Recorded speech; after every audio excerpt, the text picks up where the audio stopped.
can't see me, you Stevie. Wondering how I reach more evolutions than Eevee and make it look easy. What is up, Earth's mightiest subscribers? It's your boy Ernie, the Blerd without fear.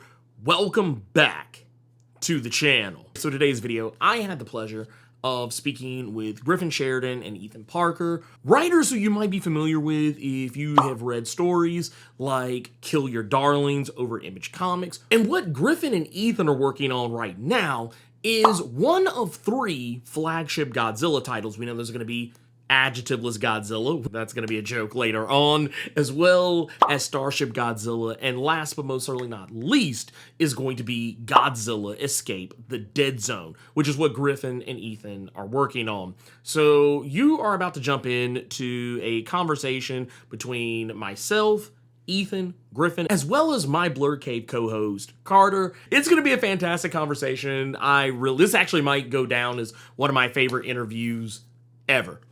Just because of how much fun it was. I think you all are really going to like it as well. I think if you're a Godzilla fan, there is a lot to love here. And I think even if you're not really that much of a Godzilla fan, if you like games like Fallout or Oddworld, Stranger's Wrath, or if you enjoy comics like Ultra Mega, I think you're going to find a lot to like in this. But before we get into it, because usually with these videos, they don't really get a lot of traction. So if you could do me a huge favor, if you end up enjoying this video, make sure you hit that like button. And if you want to see more awesome videos like this, make sure you click that subscribe button and tap that notification bell. That way you don't miss out on anything. Anyway, let's not stand on ceremony any further. Let's get into the video. Now we have 2 Eisner nominated. Like that is stupid. insane. It's stupid. It's dumb. We're living in the dumbest timeline possible. But we appreciate you guys' kind words and for making the time for us. We're so happy to be here. Yeah. Well, I'm happy that you guys, made it in to chit chat with us because, well, for one, you guys are working on something pretty special, something that's kind of near and dear to my heart. So I don't get to talk about these things very often because, no one wants to hear me wax on talking about Godzilla shenanigans. I want to hear you, Ernie.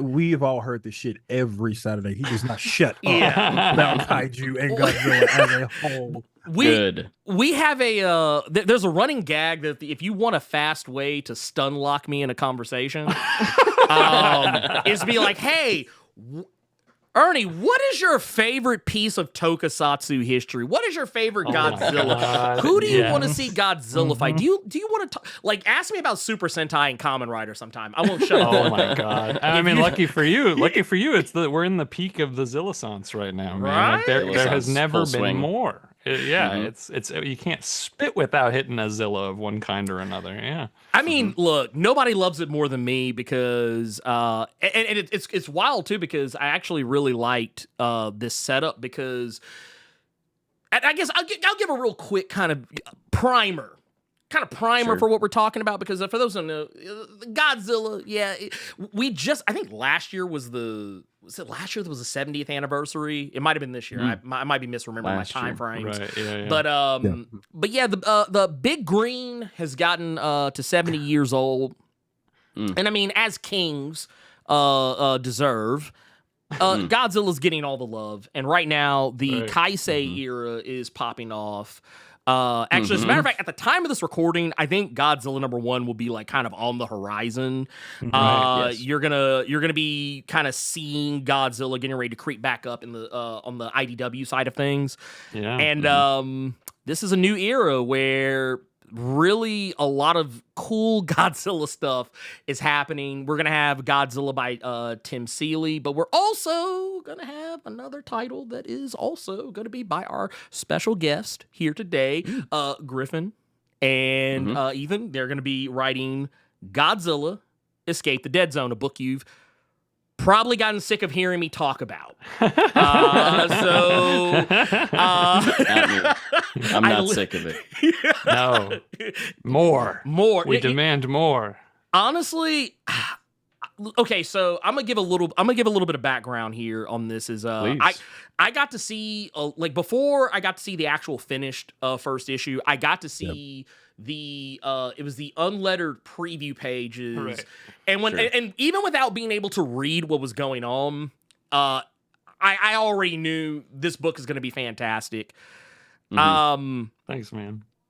So we're dealing with a Godzilla situation where the stories, I mean, yeah, it's Godzilla's universe, but this is a story in the wider frame of things for Godzilla, just in terms of it's going to be taking place in the Seattle area of the United States, where it's basically, for my Fallout fans, it's not quite the glowing sea, but I mean, We're close. it ain't quite not the glowing sea. Like, I mean, you don't want to hang out there, Right. but it's a very like kind of wasteland wanderer style of world that's left behind in the wake of Godzilla, and you guys are going to be introducing a character to the story that is going to basically change the overall history and the way we look at Godzilla's lore, because he's going to be something that we've never really seen before in anything Godzilla, even recent Godzilla stuff. We've never seen a half man, half kaiju hybrid. So like somehow we made it 70 years. Yeah, it's mind. Every time someone brings that up, it's just like I mean, it does blow my I guess mind. So I yeah, genuinely don't know how we are lucky enough to tackle that for the first time officially in Toho history. Like when we were pitching it, it was like and we're gonna do like a hybrid, and then Jake's like, well, hopefully we can get Toho to say yes to that because it's never been done. And we were like, holy shit, seriously? Right. Okay. That being new. They've come close, but they never went all the way. Yes. Not all the way. That and having like, you know, a big part of the world where there's just kaiju running amok, you know, having this whole like land of kaiju and mutants and fucking freaks is it's crazy that any of this hasn't been, you know, well trod ground already, but we're happy to make it happen. Someone tried to fight me on it. Someone tried to fight. They're like, no. They've done it before. I was like, no. BioLanny does not count. Does not count. BioLanny is a tribrid. Tribrid. And not really, and a lot of that isn't even really human. But it's actually more Godzilla. More Godzilla and a little girl's tears. I don't know. You take your pick. But yeah, we're talking about a guy who, like, he is basically like the wanderer. Like, he is the guy who, like, walks the wasteland. Like, people are telling stories about this guy. Yeah. People are pretending to be this guy in some cases, who, you know, God only knows. Like, oh, no, I'm taking credit for this guy's business. He's a legend. Yeah. Like, I really want to know, like, so when y'all were putting this story together, and, you know, like I said, you're bringing in this thing that's never been seen or done before, like, what was it like to kind of play in that toy box of Godzilla? It's insane. It's crazy. I mean, our editor Jake Williams had the brilliant idea to blow out the Godzilla line into a shared universe. Came to us with it and gave us the hard sell of just like, you guys like Godzilla, right? And we're like, of course, we have a pulse. Of course, we love Godzilla. And then he's like, he was just like, okay, but like, what about Godzilla World? And we're like, okay, shit, yeah, no, that's good. And he's like, okay, but even further than that, what if there was a cosmos full of Godzilla? And we were like, you know what, that's even better. And when he like started laying out what we could possibly do and asking us for ideas, like, it just became an endless wellspring of like, what else can exist in a world where Godzilla and all of these famous monsters exist? And if you're given the rope that we were given by Toho, by Jake, by IDW to create stuff in that world and like to go wild, the possibilities really are endless. We've gotten to create a lot of new characters that feel like they could exist alongside these famous monsters. We've gotten to give new spins to familiar monsters, and it's crazy. It's surreal. This was like our first real time getting to get our hands on an IP like this that is, you know, established and has a beloved fan base. And it's crazy. I mean, Griffin had even more of an attachment to Godzilla than I did, and was just reeling when the possibility came up. Seriously, I mean, when we bumped into Jake and he was like, I'm working on Godzilla, and I was like, And then we got to talking, and he was like, "Would you guys want to pitch on that?" And I was like, "One sec, I must be frothing at the mouth. I think yes, we would." I put my eyes back into my head, and yeah. Mm-hmm. Because like you can't help but immediately start pitching. Like it was hard not to immediately be like, okay, so what if Godzilla was blue? What if Godzilla was small? What if he was medium? Which, like, you to just, be fair, like, we were just like getting the ball, getting the engines churning. With let's get all the bad Godzilla ideas out of the way up front. Yeah. Hey, at least I'm you not didn't saying- say at least they're like a 100-foot tall iguana running around New York, leaving. You didn't say that. There. Something Well, like that, maybe. It's a world of Something with limitless eggs? possibilities, but even then there are There's limits. Yeah, Somehow the it's- third act just winds up being Jurassic Park. I don't know. But they had the balls to be like, fuck Jurassic Park. Okay, Yeah. we're not talking about No. We are not talking about We do Zilla. it better. Let's not do that. I feel like the world is kind of like wide open with what's being done. So many different things are like just happening in this universe. And with what y'all are doing, and this is something I'm really interested to know, like, because I think in the first issue we've already seen like some of the different types of monsters and like mutations that pop up. Kudos to the art department on this because these are some gross looking monsters. They are. Like, it's very like it definitely. Because I know the temptation would be like, we just keep the monsters look just like typical Godzilla monsters that we always see. But like, there's actually some really cool designs in there. And with the greater, wider world of things, like I know G-Force is kind of a thing in like the main Tim Seeley Godzilla, but like how much are like because these are connected worlds, how much are like the different worlds going to kind of are they going to like mess around with each other a lot, or just like are there going to be like different, I guess, at different points, not like all the time, but like at various points are they going to like kind of intersect with each other?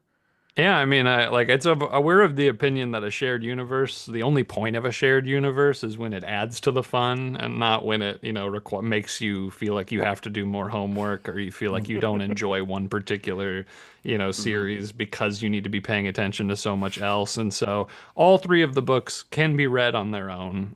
They tell their own stories. They have their own cast of characters. They carve out their own spaces in this universe. But if you're looking for some icing on the cake, there are all of these elements threaded between them that let you know that you're in the same world. There are repercussions for actions in one book that spill into the other, and there's obviously a lot that we can't say, but like in terms of characters showing up, monsters crossing over, the sky is the limit. We were told very early on, like this is a big playground where these creators are going to get to play together. So, we're all chatting, we're all making sure that everything lines up, that we can seed some things here and there. And I mean, who knows? But again, you don't have to read them all, but you should, because all three of them are excellent, and you'll be getting three complete, experiences on their own that then sort of add up to a collective total. It's really the ideal way to do something like this. I was gonna say, I feel like in terms of like fleshing out the universe, reading all three is what gives you just like a clearer idea of like the space that we're operating in, and like the changes that are like what's different about this universe than any other Godzilla universe that we've seen. So less about like, like the narrative is crossing over, and it's like a traditional, it's like like a big 2 event where it's like, well, I gotta read Godzilla, adjectiveless Godzilla number 2, and then Deadzone number 1, and then the free comic, like You got to read Fist of Godzilla. You have to read Fist of Godzilla as well. Yes. Duh. I mean, that's the main book. That's actually the true main book. Actually. So it's more so about like, especially this first don't really know what to call it, but like this first sort of season of these titles that we are talking about. I don't know, maybe I'm not allowed to say. I don't know what I'm allowed to say. This is what we are not media trained. Easy, Griffin, easy. It's like red dots on you all of a sudden. Like it's like, oh shit. All I'm saying is, certainly, if folks show up, you know, Godzilla fans and non-fans, like new fans alike, if folks show up and the response is good, you know, of course we want to keep this going as long as possible. But the goal of like this first endeavor here of the Kaisei universe is to, one, make some great fucking comic books. Is first and foremost, even superseding like, you know, the Godzilla of it all is like, you're spending your time and money on this thing. I want you to like it.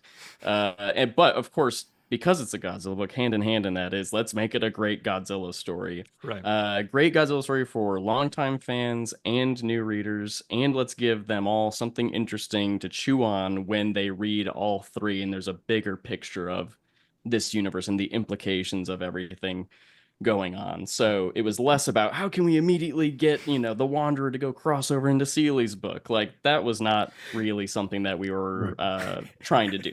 Instead, it was just, we all have our corners of this universe and let's all make those corners as interesting as possible. So then if you're reading all three of them, you can step back and see the whole picture and go, oh, yeah, this thing is sweet. Since you stumbled into saying seasons and you're talking about, you know, fleshing out these stories and, you know, you have your own universe and you have your little piece that you want to work on. One thing I always like to ask guests when I'm on these, not a particular number, but with you bringing up seasons and this being your piece, this being your baby, your world, you know, how could we expect you all to be in the Deadzone playing in that playground for a nice little chunk of time here? I won't ask a number. I've learned to never ask a number anymore. Yeah, we can't give you a number. Yeah, of course. Cannot give you a number. Yeah. But we built the Deadzone so that it could hold infinite stories.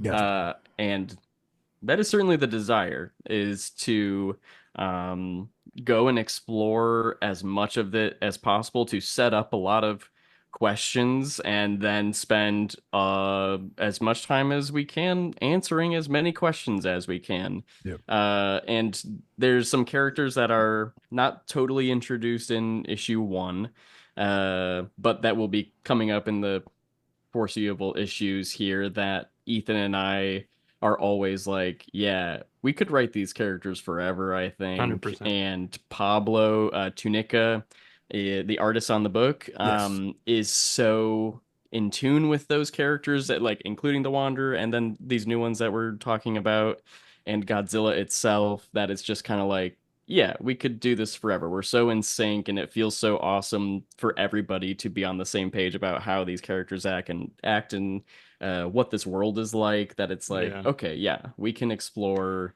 this place for as long as, you know, IDW and Toho, but more importantly, you know, readers. As long as you guys will have us, we will explore the Deadzone. It's an extremely comfortable fit. It really is. I mean, we love monsters. We love monsters punching other monsters. We love, you know, characters that are weird and gross and funny and lovable. And so this is like, it very quickly became clear to us that like this is a space where we could just play around in here forever. And so like we have big plans. We have a lot of stuff like mapped out, and we just like, we hope we get to do it. Everything is of course supported by readership. So if people show they want it, we'll keep delivering it for sure. Well, the one thing I can say for sure, and this is just me trying to give you all a pat on the back for the one time, with Ernie being the more established Godzilla stan, with me being more so, I've seen a little bit here and there. Sure. I made a joke that the Matthew Broderick movie was awesome, and I learned never to make that joke again.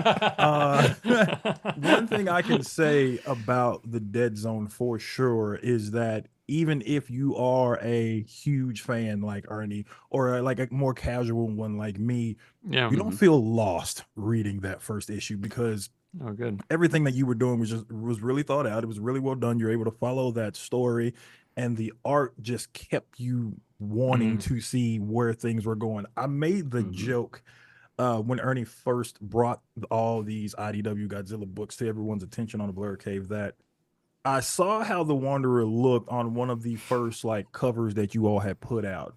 And then reading this issue, the first thing that kept popping in my head was like, This is just a really gangster, like odd world stranger's wrath for Godzilla. Odd world. Let's go. Yeah. So I can You're not absolutely wrong, commend man. you all on that. That's kind of how it felt to me. Appreciate it. And it made you want to keep going and just, yeah, I got to give you all dude. props for that. Thank you so much. That means a lot. An easier thing for everybody. Thank you. Yeah, I mean that's a big goal, is to make it super accessible, and thankfully it's easy if you're building out a world from Godzilla, because it's just like it's just our world but with monsters in it, and there is one that is the biggest and baddest of them, and so it's easy to go, okay, and now you're in the worst like neighborhood in that world. Yeah. This is the hardest, most dangerous, terrible place you could be, that is the most filled with monsters. And, Yeah, I'm never going to Seattle after reading this issue. No.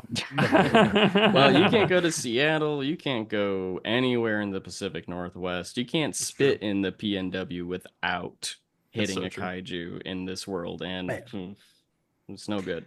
You could be anywhere. Yeah, you could be anywhere, and then before you know it, there's buildings toppling over, and there's G-force trying to take down Godzilla. It's crazy. I know. Yeah, you can't even go yeah. outside the goddamn place. You can't live anywhere with Godzilla, dude. No, but that's like the Yeah. fun thing about these characters too, is that they exist in this world. Like it's fun to come up with characters who like have we've kind of started in the midst of everything, so we're introducing characters who have like been surviving in this for quite a while now. So there's people that are just already sick of it. There's people that are already like they've been hiding in a bunker for years. Like they're like and so like just starting in the middle of that action, and not we're not showing all the downfall of this part of society or anything. We're just picking up with like, here's a bunch of weirdos who have just been covering their asses and trying not to get crushed by Godzilla for quite some time.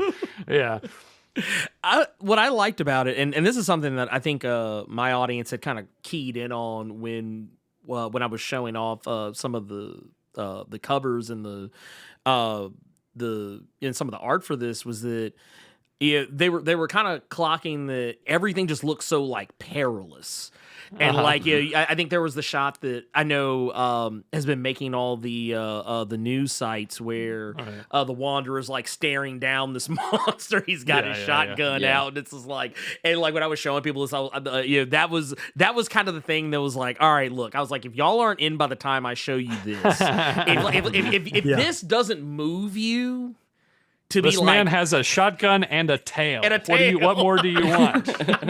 I was like, I liked that it was like just this really just strange like combination of things that and not only that, just I like how cool the Wanderer is, like kind of, you said, we're already kind of in the middle of all this, so everything that he's doing, it's not that big a deal to him, he's just going places. He's like, I don't care, like it's a very, he has this very cavalier attitude towards the other monsters, and I love like it really, and just kind of reading it. It also kind of has some of those like Western vibes where you've got like the man with no name, and he's his legend is so big that everyone talks about him, and like it's like his legend's so big he has no name. Right. Exactly. But like you take that and you put this man in the middle of a bunch of mutated kaiju. I just need to know: do I get to have a robot chicken in the in the Deadzone? I'm not saying tell me when. I just need to know, as the card carrying president of the Gigan fan club, I need to know if there is a possibility of robot chicken shenanigans in the Deadzone. Just blink. I know you can't say anything, but just blink if it's. Ethan is trying so hard. I think that was the greatest thing. he's like the possibilities are limitless in the Deadzone. There you go. On sale, I like whatever it. date it's on sale. Yeah. No, I mean, I think it's the same, August man. 6th. It's August 6th. Yes. Thank you for keeping that on track. Yeah. I want to circle back really quick just to call him out, because you were talking about how perilous and fucked up and scary the world is, and the artist on the book, Pablo Tunica, is like, he's just he's just unbelievable, and his rendering of this world is like everything is so like grody and worn down, and like he has realized a wasteland that like doesn't necessarily look that old. It just looks like it went through a lot of shit. Yeah. And then he has rendered these characters that like every time you get a new design from him, it's like, now who the fuck is this? Like, what is this guy's deal? And it's the same with the monsters as well, where it's like he can design a kaiju. We'll just say like this is a new kaiju that shows up, and he'll render a monster on the page that like is iconic enough, is like distinct enough that it can be put on the page alongside the famous monsters that already exist, and it just makes sense. He's so good at it. He's good at like crafting these like lovable emotional moments, and then having just the grossest like like gushing like panels you've ever seen. Absolutely. And so like he deserves so much credit for like for the feel of the world, and the tone of the book, and making sure that it is as mysterious and it feels like as much of an adventure as it does. And as far as your robot chicken desires, we are looking for any excuse to get Pablo to draw any of the weirdest monsters in the Godzilla universe. So you never know who will show up. And it's like we'll check in with each other about like, can we fucking get him to draw X, Y, and Z, and like, do you think we could get that passed? And so rest assured that if any of your favorites do show up, Pablo is going to knock it out of the park. So I'm not looking for the robot chickens of it all, but I will say that like one thing with that world is it does look kind of grim and it does look grimy, but at the same time, when you see people in some of the shots just doing their day to day, it's one of those instances almost like a Star Wars where I want to know more about that world and these people living in it. And with a lot of the monster designs that Pablo did do in just his first issue alone, I wasn't looking for robot chickens. I was just like, okay, if this nasty shit is in just the first issue, I can't imagine what he got coming down the line with these gross fucking things. So I'm looking at it more so from the nasty monster aspect of it all. So like and just leech monsters. That's just it's the lived in world approach, but it's not just lived in by people. It's lived in by just the most abhorrent monstrosities. No, absolutely. I just started thinking about all those, like, was it that's actually what I thought about. It reminded me of this movie Love and Monsters, like the way he would design the monsters. I was like, every gross thing I can imagine Pablo is making. It's gross. I still love it. I still love it. It's gross, but I still love it. There was a point where, like, before we got acquainted with Pablo, where I was like really stressing out about like, oh God, we have to come up with like we have to give some direction about a bunch of new kaiju that are gonna show up, because we want a bunch of new kaiju to show up. And so I was like, oh, that's really fucking daunting. And then we started seeing stuff come in from Pablo, and I was like, I actually think I'm literally not going to say anything except, and then a new kaiju shows up, parentheses, Pablo, go off, king. And he does every single time. Every single time. It's amazing even when we don't say, and then a big new kaiju shows up around the corner and the Wanderer fights him. Pablo loads all of the panels just full of so much life that like there's a bunch of even like little fucking weirdos running around the place where there's we just got the last pages of issue 3 in, and there's so many just like extra little creatures around there fleshing out the Deadzone. I want to know more. I want to know more. And there's one that's like kind of highlighted on the last page, and I was just like, what is this guy? I want to know what he's about. Pablo's like, I don't know, but I love him too. And I was like, it's the dream scenario he's in the to rest be of the book. Maybe he's the main character now. It's a dream scenario to be paired with an artist like Pablo, where it's like you just know you can trust implicitly that whatever you put on the page is like, it's going to be way better than you were picturing.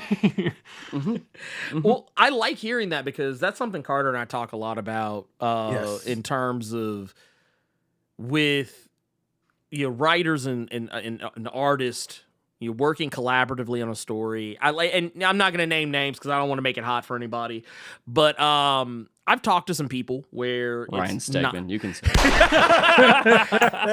Whatever Damn, this Ryan. is, it sounds bad, and it's probably Ryan Stegman. It's like I'm just gonna do whatever I want. No, it's okay. It's okay, Ryan. It's okay. I'm not gonna tell your secrets. But just know that I know.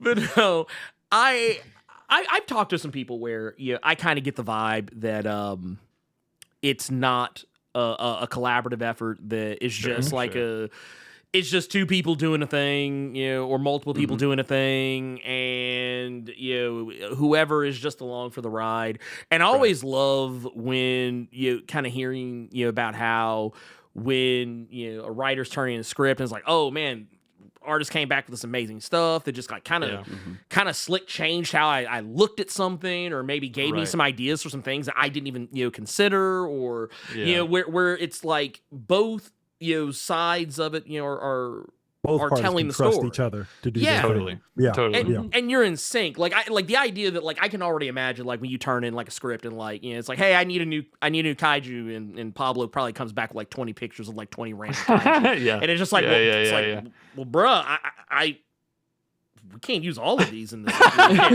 gotta find a save spot them. for all of them now. Like,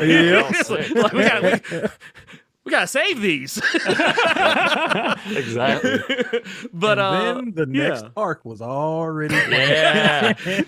Yeah, exactly. He's got the juice. He's got the juice. Well, We could take our hands off the wheel and just say, Pablo, you know what? The next arc, just do do it. something sick for every issue, and we got the Deliver. words. We just you do your Yeah. work. Yeah, we'll figure it out. Yeah, you go off. Yeah. well, man, I'll say this much for any if anyone has any question about it, when I read the first issue, it was such a smooth read. I literally just like went through it. I was like, oh wow. I was like, okay, all right. Yeah. I was like, I kind of want to go back through again. I was like, I kind of want to go back through again, just to, like, because I was going back through just looking for stuff, like just looking to see if I saw anything. Right. And Sure. like I said, it definitely, like, especially having read the Godzilla comic, it's like, yeah, it does. Even though like the world of the story you're telling is like almost as probably as alien to Godzilla as what probably what Starship Godzilla will be to Escape the Deadzone, but they still feel as though they belong together. Like they still like I feel like if I were, heaven help me, a citizen in the area of Godzilla, that I feel like if I looked over that way, it would make sense to see the Deadzone like over there somewhere, or like, oh hey, there's this random, I don't know, for whatever reason, Mecha Godzilla just like flying up into space. I don't know what the fuck's going on. There he goes. Yeah. He's just doing his thing. It's okay. It's a, but I expect that sort of stuff to sometimes you would imagine there might be like a little bit of a clash, but I feel like it all kind of plays with each other really well. Oh, thanks, man. And like I said, y'all have a good book on your hands. That's not I don't think there's Appreciate any. Oh, dude, no, thank you. I got to read it, so I'm good. I got to read. Look, I'm gonna sit here and act fucked up that I had to read a Godzilla comic. I'm just sorry. Jeez, man. I guess. Oh. Look, all right. Oh God, what? There's 3 of these things. All right, I better clear my schedule. Yeah, I've gotten to a point where he talks about Godzilla, and we always talk about these different books. I'm just like, I don't want to read it just to spite him. And then I remember when we started talking about Escape the Deadzone, and I was just like, okay, here we go, another Godzilla. Ethan Parker and Griffin. Wait. He's like, excuse me? Really? And then sure shit, I finished reading that first issue, and I know, Ernie, you were saying you wanted to go back and read it again. I went back. Yeah. And I didn't want to give you the satisfaction of letting you know. That's why I never responded to you when you. So how'd you like it? And I just didn't say shit because I was just like, fuck, it's good. So like, I'm already waiting for the fucking trade to come out. Because now it's just a matter of When are they coming to LA so we can go get drinks and I can get my autograph? That's all I'm waiting on. That's so That's all nice. I'm waiting That's on so now. kind of you, Phil. We appreciate it. It's we're gonna hopefully we can keep delivering on that. And like the series ends up sort of like revealing to having kind of like an episodic sort of structure to it. So like you're gonna get various kind of they're almost like kind of individual fables, like sort of set in this area, and you'll get introduced like repeatedly to kind of new characters and concepts, and hopefully each is as fun or more than the last, and whenever the King of Monsters itself shows up, it'll just be the cherry on top. So we're trying to make sure that each issue is as packed with kaiju craziness as possible, so that the Godzilla fans feel fed, regardless of which book they've picked up. Look, just tell Greg that just tell him I said if there's anything else, if there's any more, I'm not I don't want to be misquoted here. So I want to make sure I say this. I want to make sure I say this very, very clearly. I'm not asking for a little or some. I'm not even asking for a lot of Godzilla. I want all the Godzilla. Everything you have. I want all that you have. The wonderful Greg at IDW. Hook him up. Hook this man up with everything you got. Open the floodgates. Yes. Just be like, just turn like both faucets, both sides of the, just turn them all the way on. Yeah. That's what. Well, Jesus. it's such a it's because the promise of being able to potentially see Godzilla shenanigans happening while there's like a whole other problem going on. Like, 'cause that's the thing. When you talk about like a Godzilla story, I think the thing that always gets lost in translation is the human story. People focus more on the big kaiju fight, and they don't really pay attention to what's going on the ground with the regular people. And that's the thing. Like, you were talking about how it's crazy that no one has ever thought to do a story where there's like a half man, half kaiju character, but no one has done a Godzilla story. Toho hasn't yet, at the very least. I think I would give the closest you might get is Shin Godzilla, but like but even that is not quite there. No one has done a story where we're following and actually no, let me retract that. Godzilla -1 actually comes a little bit closer than Shin Godzilla in this regard. But no one has really told a story about what happens to a place that has been absolutely positively bombed out and depleted. And and whereas you have that, but people that are completely like people are being irradiated.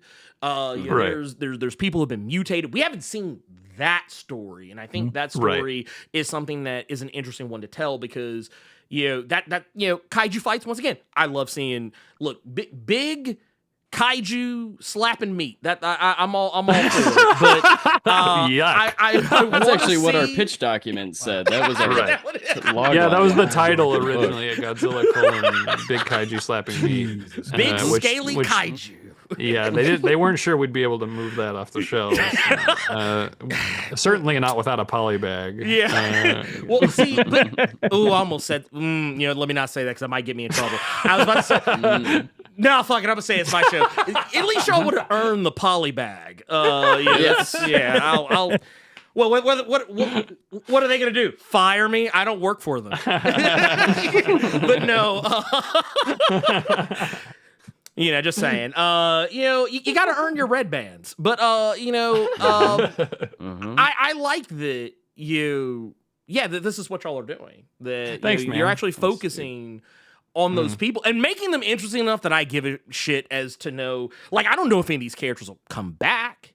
But maybe I want to know more, and maybe I'll get that story down the road. There's always the opening promise of that. Yeah, that is always the conversation around the MonsterVerse movies and everything is like, oh, we got to sit through, we got to eat the vegetables of watching the human stuff to get to the kaiju fights and everything, and like generally like in those movies it's like regular human beings, like people in a crisis center or like in the street or whatever, and like obviously that can be good. You just mentioned -1. -1's an amazing example of that, because there's great characters with great arcs and everything. But the fun of this is like, yeah, we're really taking advantage of the comic book medium, where it's like, okay, yeah, there's monsters and there's people, but the people are crazy too. Like the main Godzilla book, the flagship title, they're basically like superheroes, G-Force. Like they've got abilities, they've got crazy stuff going on. They are characters worth following on in their own right. And similarly with Starship Godzilla, you've got these awesome like spacefaring adventurers that like, it's like if they were in their own book separate from Godzilla, that would be a blast. And so here it's like, okay, Monster Man, other characters we haven't revealed yet. I did already say on another podcast, so I might as well say here, we got 2 characters coming up for the cast named Runt and Glass Eater. Those are crazy character concepts. Those are crazy. They are so fun, and like I think they would be fun in their own book, separate from the IP. And I think that's sort of like the secret sauce to doing something like this, is that the people should be just as fun as the monsters, and as enjoyable to spend time with. So hopefully that ends up being the case. And there's a lot of like mystery involved with these characters we're introducing too, and like why they are the way that they are, how they've been affected by this Godzilla universe that they live in, and what part they play in it. So we're really excited for people to see that sort of unravel and play out. Indeed. Well, if it's any testament to just what's going on here with this book, one, I'm just gonna go ahead and say it right now. I feel like I say it too often, but I'm gonna say it again. Pull box. Carter's shaking his head. Amen. Thanks. Dude, ask for appreciate it. Thank you so much. Means a Well, lot. especially like Ethan has already alluded to, we're trying to take it into sort of episodic nature. We're already talking about like we want to do it forever. And the real way to, I think, experience that the most is, get it on the subs list, and then come along with us for, listen, I know that these things, they come in at $5 a pop now. It ain't like it used to be, but if you're going to like go ahead and give anything a shot for a handful of months and see if you like it, see if you stick with it, I really think you should check out Escape the Deadzone. But also all 3 of these Godzilla titles are, I think, really, really strong, and only get stronger. Again, utilizing the serialization of comic books. We said the first thing we want to do is make a great comic. And listen, comics are serialized. We gotta get through a couple. Like, obviously, we all want to have an issue 1 that rips, and I think we do. An issue 1 that stands on its own. But comics come out every single month. That's the single issue, and that is the experience that we want people to have with this. We're in this period of like, everything is a mini or a maxi to some degree, right? And it makes sense given the market, but also, hey, I miss when something would go for 50, 40, 100 and something issues, right? And that's a lot of seasons of Deadzone there, Griffin. It is a lot of seasons, but the book is also called Escape the Deadzone. Like, these characters are going on like a journey, and so like we hope that people will go along with them and with us. If this is your kind of shit, if you like kaiju stuff, if you like Godzilla, like this is just a group of fans of this stuff, like trying to make what we haven't seen on the shelf. And trying to please fans, like-minded fans. So we really hope people will come along. Honestly, you sold me even more on it, and I think you may have sold several other people on it, just going that episodic route, just because. Just let me just be as blunt as possible. It takes a talented motherfucker to do just an open and shut story in one issue and then do it again. And then do it again. And then do it again. Everybody has to be firing on all cylinders. It's and true. For you to go that route, and just from the first episode we saw and that you all are going to see August 6th, I want to see the next episode. Honestly, in this one, I don't have to worry about ads. I don't have to worry about commercials. I can just spin that live and get the whole episode right then and there. So yeah, dude, I think that's something great on your hands. Wait. Are you trying to tell me you don't want to, in the middle of the story, like be like, hey, by the way, you should check out these other shows on Amazon Prime. while you're in the middle of the issue, you don't want that? You don't want that, Carter? You don't Since I did occur to enjoyed us. this one, let's not push it. Let's not. There was a point where we were like, how can we more closely make it resemble some sort of future dystopia? And we thought, well, what if we crammed an ad into every conceivable physical and non-physical space possible? And then we said, no, actually, that sounds a little intrusive. And I mean, I'm not gonna hold you. I'm all for the future dystopia where like weird ads like pop up in places. I grew up a child who was too young, or who was too young to be in the room when RoboCop was on. But for whatever reason, I was there. So I grew up with a very weird sense of humor when it comes to stuff like that. So like that would have been for me. That's the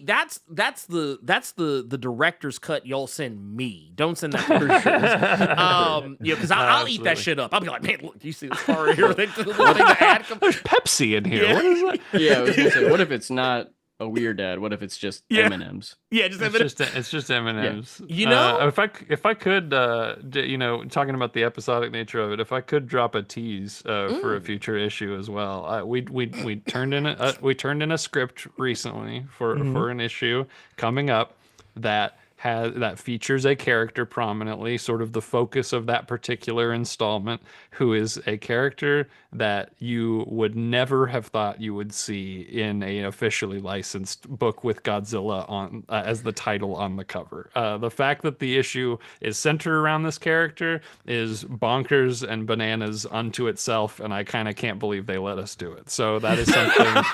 And also, you'll know it when you see it. so now I got questions to ask Ernie now. Like, who the fuck is he talking about? Because you're the Godzilla guy. So now it's gonna be a bunch of trying to figure that out. So yeah. But I'm the weirdo that like. Well, when I was a kid, I did not like this character. Or this type of character rather. As an adult, your heart softens and you become more open to things. I used to hate the little Godzilla, Milla. I used to not be able to stand Manila. that motherfucker. Yeah, Manila. Like I could not stand that motherfucker. Let's all have some respect for Manila. But as I'm older, I'm like, you know what? I apologize. I was wrong. It was me. It wasn't Manila, you. You're all right. It was me. I was the asshole. So don't I just, do your little smoke thing, your little smoke thing that doesn't help anybody. And you know what? It's okay. It's fine. It's absolutely positively fine. But I cannot confirm or deny if Manila is in the book. I cannot confirm or deny if it does the little smoke thing. Cannot confirm or deny that it's a whole new universe. So technically, any of these characters could look different, function different, be different than you typically know them in some ways. So Manila could show up and be gigantic. He could be like Manila, but like a god of kaiju. He could be a god. Could be a Manila. A god. God Manila. Yeah. Wait. Look. I asked Tim this, and he gave me a definitive answer. So now I have to ask you guys this because I need to know. I need a straight answer. Are there going to be any? Because there is something that it's kind of alluded to in the book. So now I got to ask. Are there going to be talking kaiju a la Godzilla versus Gigan, where the monsters talked and it was really weird? I can at least confirm that there are kaiju languages. Okay. I'll accept that. At the very least, I don't know necessarily what that did you're Tim gonna say? see a kaiju showing up saying like "Hello, governor," but like See, Tim said no. But at least, Then well, no. I don't know. Let me revisit it. Then He no. didn't really say no, but he didn't necessarily say yes either. It was kind of just like he's like, yeah, that was weird, and he just kind of moved on. Sure. But no, I've written some dialogue that's mostly clicking. Okay, yeah. So well, it was. I don't know. Carter won't have a frame of reference, but there was a movie where Godzilla and Anguirus they could talk, and basically you could understand them, but it sounded like someone was fucking with like a cassette cassette tape or like a record and moving it backwards and forwards, like. And we all loved it, right? Yeah, the Godzilla fans, we all loved it. It was just so fantastic. Like it was. No. When I was a kid, I even 8-year-old Blerd Without Fear saw that and was just like, that was centuries ago. it feels like it. It feels like it, honestly. But even then, I was like, "What the?" Like, I didn't curse, but I looked at my mother. Like, Mom, what is this? Like, is something wrong with the? Because we rented it from the video store. I was like, "Is something wrong with the tape? Somebody record? Did somebody dub over this?" Nah, it was just terrible. A more apt comparison, I think, like for us, canonically.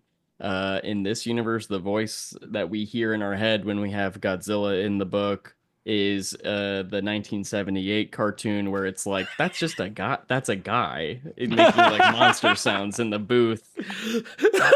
That's what Godzilla sounds like in this book. And I want you all to remember that when you read it. So then when it shows up and it just sounds like, yeah.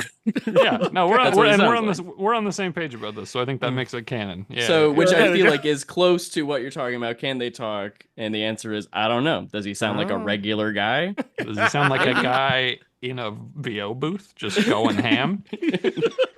He's like, look, man, that guy was in that hot booth, man. He just was trying to get a check. I'm not even, you know what? Honestly, I respect it. I don't have to like it, but I respect it. No shade to the 78 Godzilla voice actor. Like I said, man, ask for this in your pull box. And don't, when you go into your shop, don't say you want the first issue. Say you want all the issues. Don't do that. Yeah, give me the first. No, get all of them. Get all of them. Go get them. And also, I'm going to say, too, y'all have something else coming up, too, that I wanted to give y'all a chance to plug if you're so inclined. Y'all have something, if I'm not mistaken, coming up for Marvel, I believe. We do. Thank you for giving us the opportunity. This is one that people probably wouldn't have heard about in the comic space. Really, any opportunity we get to like tell people about this really niche character, right? The Green Goblin. Stop. No one knows who that is, okay? Can we stop trying to make Green Goblin a thing? Nobody talks about it. Okay? No, seriously, no. Actually, Green Goblin's great. Thank you. Yeah. It's great. Yeah. And this is Schultz's first Marvel. It is. It's first Marvel work too. Actually, we're gonna shotgun a couple of projects for them. Actually, Man. Yeah, we got Bring On the Bad Guys Green Goblin #1 dropping at time of recording on the next Free Comic Book Day, July 2nd. Got the fuck up. That's next week. That's next crazy, week, dude. It's wild. I didn't even think about that. It's wild. And yes, that being the first foray into the Marvel Universe for us, and then we got another one coming out in September, which is Marvel Zombies Red Band. Where we're sort of shit. I just do not know that. Speaking of polybags. Oh God. Speaking of polybags, yeah, that one is These guys are gonna earn it though. They're gonna earn it. Truly, dude. Yeah, if you've read Kill Your Darlings, you know we love a person getting ripped in half. So that's just not explained. We just moving the fuck on. That's what we're gonna do. We're just gonna keep see this person get brutally murdered, but we got another story we got to go back. Just come. We got other stuff to do. We got to keep going. Yeah. So there's Marvel stuff coming out. Check out Green Goblin. The distillery thing coming as well. That's I was true just as like, well. oh shit, look at them. That's true. Reteaming with Bob Quinn from Kill Your Darlings. Yes. That one's going to be bonkers. There's one more too that's been announced. We do. We have a book coming from Boom Studios called Blink and You'll Miss It, which is kind of a horror, sci-fi, dreamlike, really don't know how to describe it because we want it. Yeah, romance because we want it to be super weird and super unique to most stuff on shelves, and the artist on that, Keith Browning, is making his series debut. It's an insane book. It looks so good. And that is also on FOC this coming Monday, June 30th, with the release date of August 6th, the same day as Godzilla Escaped the Deadzone. We've been talking about this as being dude. this is our Barbenheimer. This is our we have Godzilla. we have Godzilla and our creator-owned baby with its heart on its sleeve, sitting right alongside each other on the shelf, and we would love for people to throw them both in their pull list, man. Check them both out, because you're gonna be getting just kind of a wistful time travel saga about love and loss and regret and also monsters punching the shit out of each other. And you can have both of those things. Yeah, they're two great flavors that go great together. PB&J, baby. I mean, look, I'm here for it, so Excellent. I'll be there, Thanks, just man. saying. Appreciate it. But thank you all so much for taking the time to shoot the shit with us, and also just being genuinely fun to chat with. Thanks, man. Appreciate it. Yeah, Ditto. I'll say it. Yeah, y'all are cool. Y'all are cool. I like it. Yeah. Yes, Thanks, dude. no one's ever said that before. That's not wrong. Y'all are all right. Thank you guys. No, you guys are wonderful. This show is wonderful. Thank you so much. Yeah. We can't tell you how much we appreciate it.